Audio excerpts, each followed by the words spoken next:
some of them will be either from the media or some of them downloaded off of Zoom or something.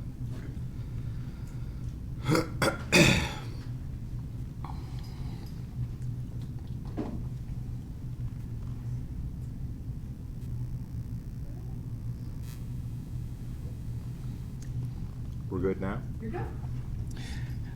Good morning. Thank you for joining us on this Facebook Live broadcast. I'm Jeff Coor, Director of Public Health for Mesa County. COVID-19 poses unique challenges to the various communities across Colorado and throughout the nation. In Western Colorado, we have our own unique challenges. Through a collaborative approach with the agencies here today and others, we hope to provide some clarity on how to stay safe while being active. We know fresh air is good for your mental and physical health. With the weather warming up, we're all itching to get outside. I want to clarify that while outdoor recreation is allowed under the stay-at-home order, there's still a risk to both contract and spread COVID-19 when you're outdoors. Starting this week, these signs will begin to appear at local trailheads and parking lots. They're meant to remind folks to keep a safe distance of at least 6 feet. So for reference, that's about the length of a mountain bike or a small car. Number 2, pay extra attention to parking lots and bathrooms. There's an increased risk there. Extra cleaning is underway in these facilities, but that cleaning is only as good as the last person who used the facility. We ask people to disinfect high-touch surfaces, so think about what that means for your outdoor equipment. Things like your fly fishing rod, the handlebars on your mountain bike, or even the door handles on your vehicle. Number 3, please pick up your trash. Simply put, pick up your trash. Most often there are receptacles in the parking lots. If not, put it in your car and take it with you. And finally, stay home if you're sick. And if you're feeling fine, always self-monitor. With COVID-19, it takes anywhere from 4 to 14 days to begin to show symptoms. So even if you don't have symptoms today, you could be spreading the virus. It's our hope that with this urging and with the signs as reminders on the trails, we'll be able to keep our public lands open for you to enjoy. We have Sheriff Matt Lewis and representatives from several public land agencies as partners with us here today. We're going to start with our friends from the Colorado National Monument, Superintendent Nathan Souter.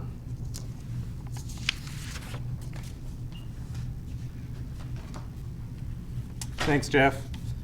Good morning. As Jeff said, my name is Nathan Souter, and I serve as the superintendent at Colorado National Monument. First, we also recognize the mental and physical health benefits that parks provide to the public and want to keep Colorado National Monument open. We also need to provide an environment that follows public health guidance. Our staff currently is seeing an increase in visitation, crowding at trailheads, groups meeting up, and less compliance with the regulations. So I encourage you to do your part. Recreate in less used areas of the park, such as on the Black Ridge Trail or the Liberty Cap Trail.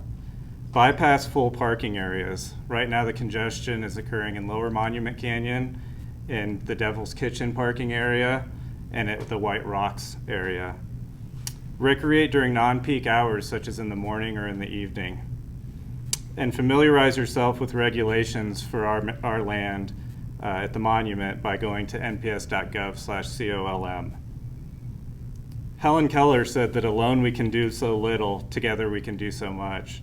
So I just want to encourage you to do your part as part of our community and keep our public lands open and defeat COVID. With that, I'm going to introduce my friend Wayne with the Bureau of Land Management. Good morning. I'm Wayne Workmeister, Associate Field Manager with the local BLM Field Office, the Grand Junction Field Office. We too, the BLM too, is experiencing a large increase in recreational activity in our trailheads and recreation areas, and we want to encourage everybody that there's a vast amount of public land around the Grand Junction area, so please spread out whenever possible. Some of the areas that we're seeing a lot of increased use are the Wildwood Trailhead, Bridgeport, the Lunch Loops, and Rabbit Valley. So areas that you might consider exploring and discovering some new areas are areas like the North Desert, along 16 Road, 21 Road, 25 Road. There's lots of trails out there that you can go out on and find some new areas to discover and maintain the social distancing that's so important at this time. We're trying very hard to keep our public lands open to provide folks with an opportunity to get outside, and we're asking for your help in doing so. Visitors should review the current recommendations from local, state, and national authorities, as well as the Centers for Disease Control and Prevention. Please help us keep our public lands safe and clean during this time.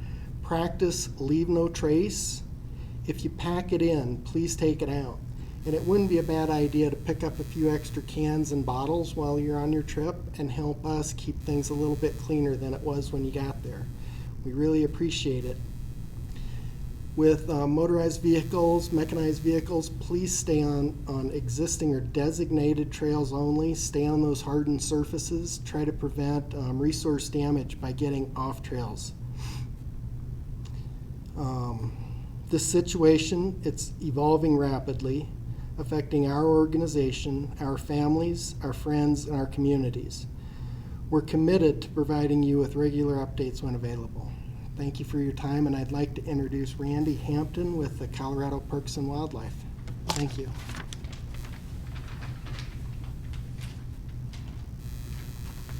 Thank you, Wayne. My name is Randy Hampton. I'm a Public Information Officer with Colorado Parks and Wildlife Northwest Region. I appreciate everybody being here today. There's lots of outdoor space in Western Colorado, and that's really our message, and we encourage people to get out and enjoy it. The governor of the state of Colorado has encouraged Colorado Parks and Wildlife to keep state parks and state wildlife areas open for people's mental health and for their physical health. But we want to make sure it's being done in a way that can be sustained over time, that people aren't crowding in. Lots of outdoor spaces, but you have to be careful in what you do. Lots of rules. There always have been lots of rules on all of these public lands, in all of the parks. Now there's a few more. If you go and there's a parking lot at a state park, you pull in, there's somebody in the car next to you and they're working to get in and out of their car, give them some space. Use a little patience. Take a little time. Wait. Keep some separation between you and the people around you. You still need a state parks pass at Colorado State Parks. You still need a fishing license if you're going to fish. You still have to follow all of the other rules that exist. Now we've just got a few more. The other rules did not go away. Don't speed on your way to the park. Don't speed in the parking areas and the roads in the parks. This is not the time to boat and drink. All those other rules still exist. If you decide to throw off your clothes, run naked through Highline Lake State Park's grasses, we will tase you from a distance. You have to follow the rules, and we'll still be there to enforce those rules, but we don't want to have to be in contact with you or anyone else. We want everybody to have a great, safe time. Remember to recreate as close to home as possible. If you're just looking to go for a walk, go out the front door if you can. Sure, we want people to come to the state parks, but we want them to do it in wise ways. Recreate as close to home. This is not the time to go 3 counties away.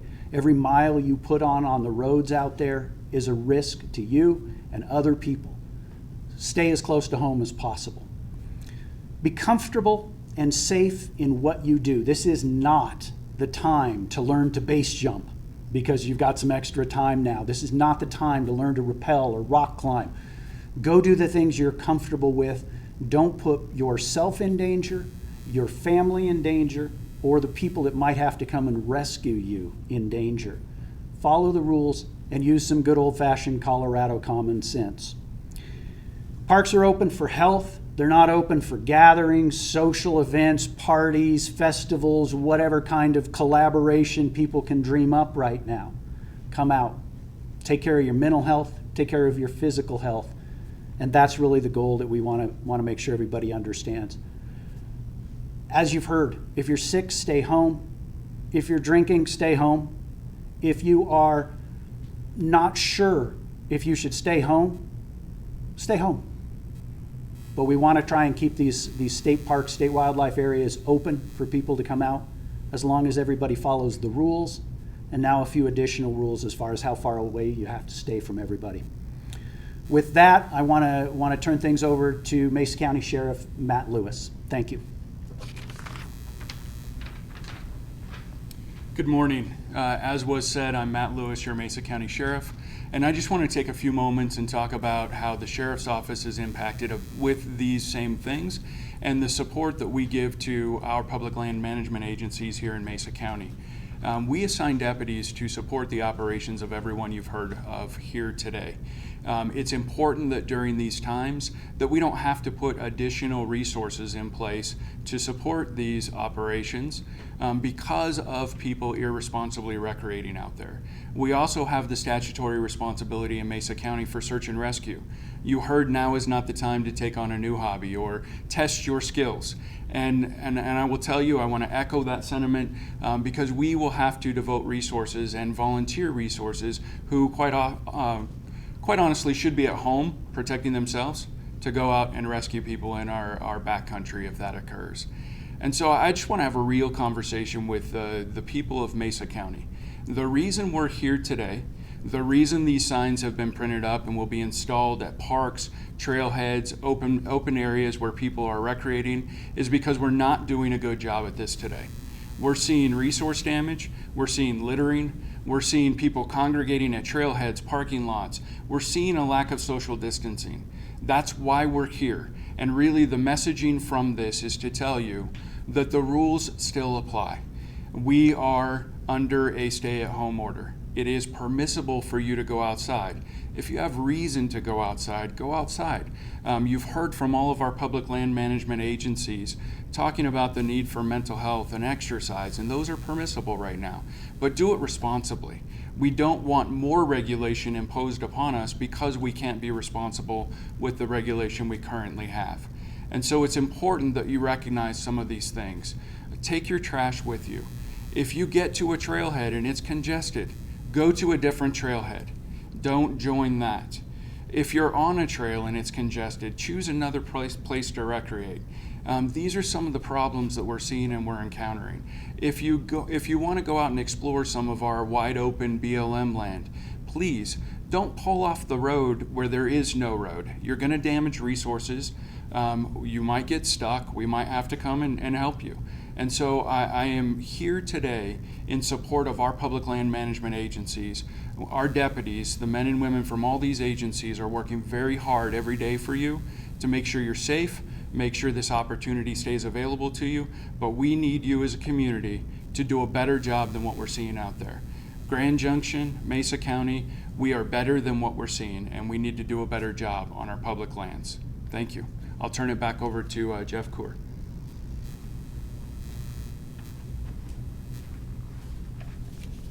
Thank you, Sheriff. And thank you all for the update, the encouragement, and the recommendations. COVID-19 is in Mesa County. We all have a responsibility to slow the spread. It'll take each of us doing our part, and I say, please, let's all do our part. I ask you to encourage others to do their part as well. We're all in this together. This is very manageable. Let's do it. And with that, I'll open it up to questions for anyone up here. And then if you're asked a question, we'll just step up to the podium to answer.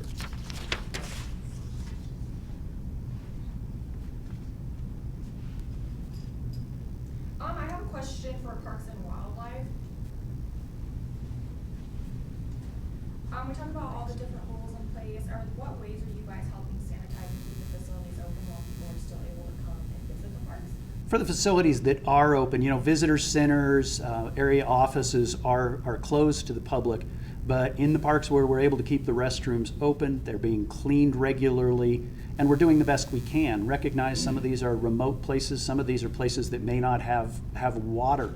So what you consider sanitary conditions is a little bit different in a park or out in the public than what might be sanitary conditions in your home or your doctor's office. So we're doing the best we can with the resources that are available to us, and we're stepping up cleaning as far as more frequently doing that. Sure. you mentioned that you're not seeing the compliance that you'd like as of right now. If this trend continues, will stricter penalties start to be enforced? You know, I think it's hard to tell. I think if you look at our federal government, our state government, and even locally here, we're being responsive to what we see, and we're trying to slow the spread of this virus. And so I think that potential exists. That's something that none of us want to see. And that's why we're putting this time, this effort to, one, notify the public of some of the issues we're seeing, two, ask for that level of compliance. That's where it starts. We just want people to take this seriously. We want people to do a good job for us, support us in what we're trying to do in providing them outdoor recreation opportunities. And so I can't stand and say that if we don't do this, this will happen. We're going to make adjustments as we need to. And I think I will say that I speak for all of our land management agencies, that at the point we start to see resource damage, at the point we start to see flagrant non-compliance with some of these, we've got to come back together and we've got to figure out, do we need to make adjustments to what we're currently doing to try and gain compliance? But the goal is through education, the goal is through this press conference, through the reminder of these signs that are going to be posted. Please just do your part so we don't even have to have that conversation, and this remains the valuable resource that it is for the people of Mesa County.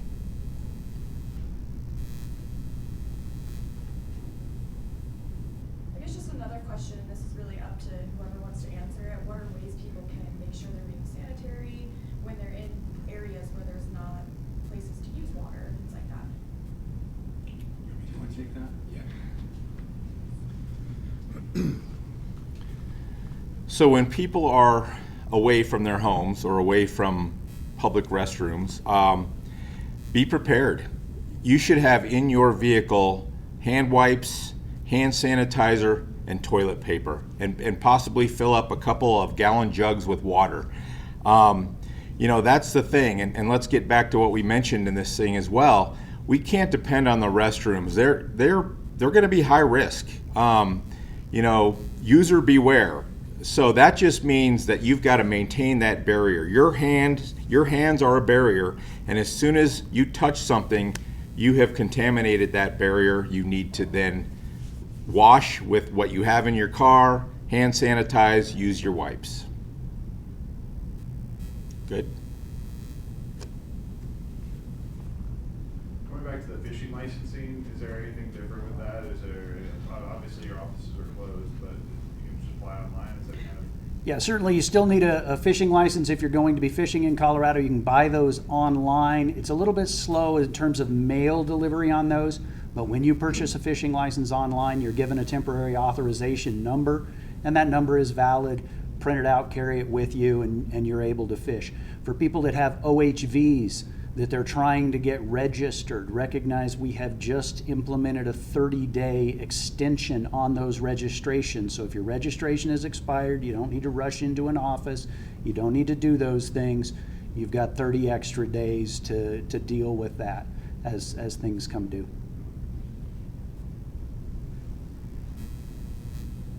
You mentioned some of the more congested trailheads and things like that.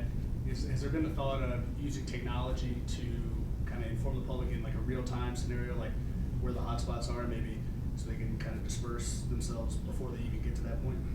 Yeah, there has been discussion around that. We have a, unrelated to COVID-19, a congestion assessment at the monument. And one of the recommendations is utilizing existing platforms such as social media to talk about less visited trailheads, less visited hours, and also using signage. That's something we're looking into and we'll certainly submit a project for in the future. We've had discussions internal to monument staff of, wouldn't it be great to have a dashboard in our community where you could see where the high areas of use are and then make your plans accordingly, as opposed to being reactive and getting there and then having to adjust. For us, fortunately, we're surrounded by beauty and opportunities, and you can react pretty quickly and go to another trailhead. But hopefully this circumstance that we're in extends some of those conversations and we can continue talking about it, because it's certainly something that I'm sure we're all talking about internally, and we're all meeting regularly, and I'm sure it's something that will come up again.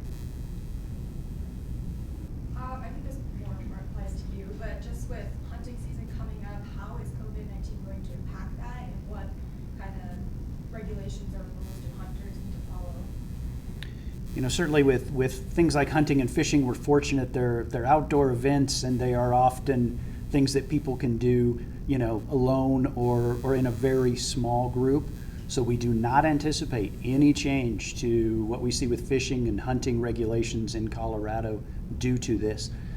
The regulatory deadline for the first draw for hunting licenses is coming up.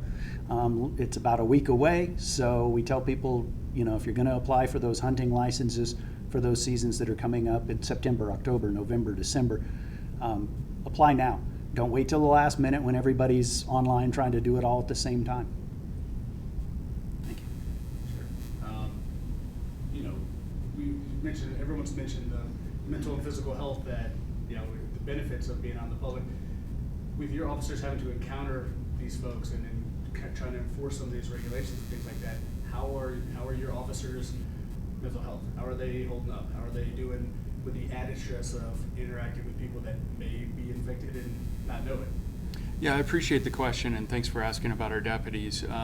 You know, I don't think that we're different than the community as a whole, and we're experiencing the same stressors, the same lack of opportunity, and the same opportunities. Sometimes we have a very difficult job to do, and the men and women who work at the Sheriff's Office are doing a remarkable job right now dealing with those stressors.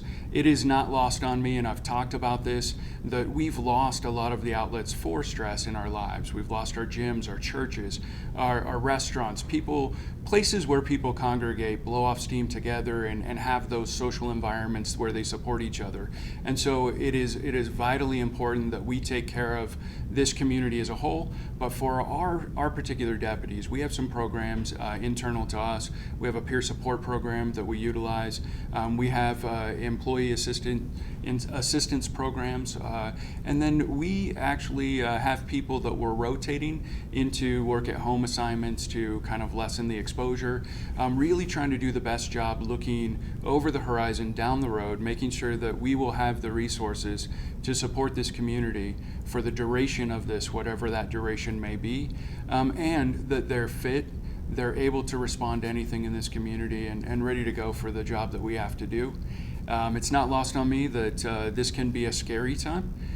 People are impacted by the potential transmission of this, and so we're making sure that they have things like PPE, necessary PPE for them, personal protective equipment, and that they're giving feedback to us as to what their needs are, and we're trying to do everything we can to meet those needs every day. But they're doing really well right now, and we'll continue to support them and make sure that they're available for our public. Just for PPE, what kind of stuff are you guys looking for, and where can people go to donate or provide those items for you guys? So for us, our resources are being filled through the county EOC, and we're working very close with Jeff and his team on any needs that we have. I know, and maybe you could speak to this, I know that there has been a time for donation, but I believe that is closed right now because of the stay-at-home order. And so as we work through this stay-at-home order, we certainly don't want people coming to drop things off right now. But there will be a time when this order is rescinded or whatever those next regulations that we would be looking for that. And we'll communicate that publicly and make sure that everyone knows when we're wanting things, what we're wanting, and where they can drop those off if they want to support either local health, local law enforcement, or any of those public service entities that are working during these times.